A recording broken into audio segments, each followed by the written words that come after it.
Last night, spotlight game, Lakers and Bucks, and Luka getting it done. And early on, Alan, how about Damian Lillard throwing it up and Jericho Sims throwing it down? One thing we know about Jericho Sims is he's got vert. He went all the way up to the 10th floor on that one. Beautiful pass here. Look at this. Woo. Elbows at the rim. But then it became the Luka show. He went on a personal 10-0 run on his way to 45-11.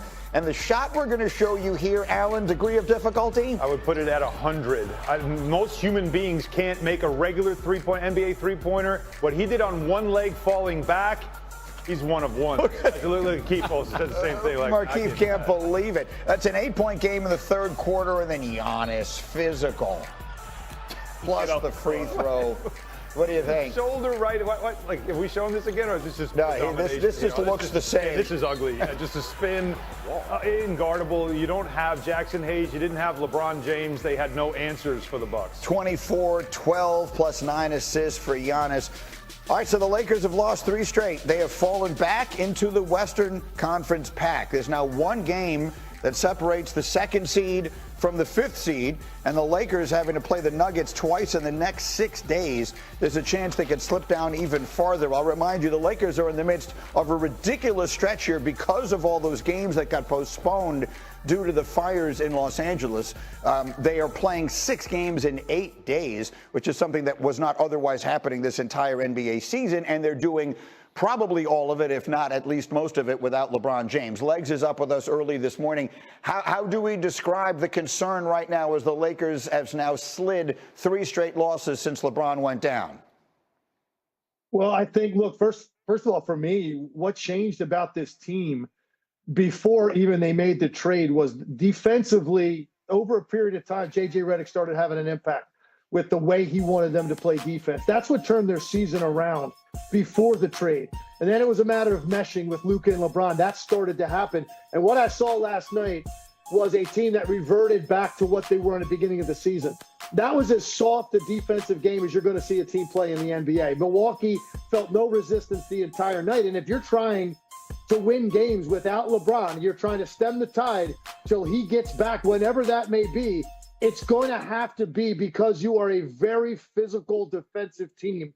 And then you build your offense around Luka, the best that you can, waiting for LeBron. They're not special offensively with just one of those 2 guys out there. They're special with both. You don't have that right now. So the defense has to be the difference. It wasn't last night. I just thought they were slow and late and passive. And you could see it on J.J. Redick's face the entire night. No resistance offered whatsoever. That is where your identity has to be, particularly until you get LeBron James back. Now, Alan, you said it in our meeting this morning. This thing isn't going to work with just one of them, right? The way this works is exclusively if and when they have both of them. Yeah, when you have Austin Reeves and Dalton Connect on the floor at the same time, that's not really how it's supposed to be with Luka. You're supposed to be able to stagger a lot of this. And LeBron James at the 4 is what makes this work. And as Legs pointed out, the defense, the intensity, that wasn't there. You didn't see belief in the Lakers. They also didn't have Jackson Hayes. He's been out. And Alex Len is a guy they picked up off the scrap heap just to give them some size. Alex Len is not going to be a switchable big. He's not going to be able to guard. And that way their defense has worked is because they have guys like Hayes who can switch and help out on situations because they're going to scramble around a lot.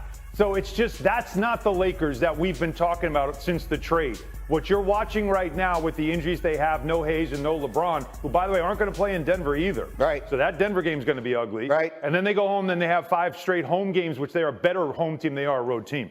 So to me, it's a matter of this is not the Lakers that we've been talking about, not without LeBron on the floor. Well, of course not. I mean, we were talking about LeBron in the MVP conversation, and that wasn't an exaggeration a week and a half ago, and then down he goes. SOS, LeBron, they need you. And until they get him back, I don't think this conversation is even relevant. Like, whatever they're going to be with him. Without him, they have no chance. Stay there. Legs, stay close. We have a ton of Steph stuff to get to a little bit later here in the hour. But I want to go to the NFL because we've got huge stuff. Brady back with you. Milwaukee is Algonquin for the good land. Just wasn't good for the Lakers. They've lost 3 straight after the Bucks got them by 20 last night.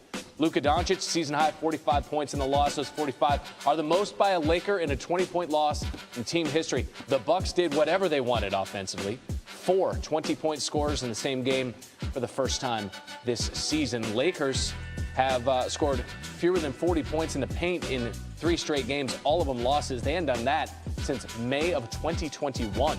LeBron James didn't play in any of those games back then. This was the first of 6 games in 8 days for the Lakers, the only team to have a stretch like that this season. They're going to look to avoid their first 4-game losing streak. Something happened that was really good. Norris wins by 3. We go from top place to the semis. Top 3-point shooter in NBA history. Steph Curry last night went over 4,000 made threes in his career, continuing to pad his own lead in the record books. The Kings on the receiving end. Now on a Friday morning, here we go. Look at this squad. We got Bart and Hahn reunited over on this side. Graz ready to go. J-Mac ready to go. Legs is up early this morning. We got Fortenbaugh in here. You bet we do. He's ready to roll. And we begin with a wake-up call today. Want a little something to clear the sinuses? Stanford and Louisville. Kevin Brown, give me the call. 5 to shoot. 5 in the game. Edwards, no foul. Missed it. Rebound on Paul. Oh, a third. No! He hit it. No! He hit it. Louisville has driven a stake through Stanford's heart. Oh, Alan, what did we see there?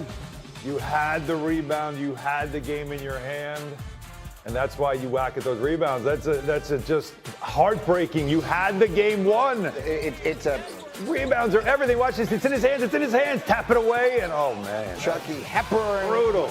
Shot at the buzzer. Got to work on that grip strength, Bart Scott. Grip strength. The of March is upon us. Go to the Garden tonight. Watch some Big East hoops. We'll see what we got. Okay, from the.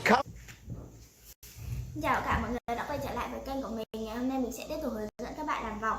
Vòng hôm nay của mình sẽ có tiêu đề là hoa đào. Mọi người, hôm nay vòng của mình sẽ có tiêu đề là cây đào. Ui,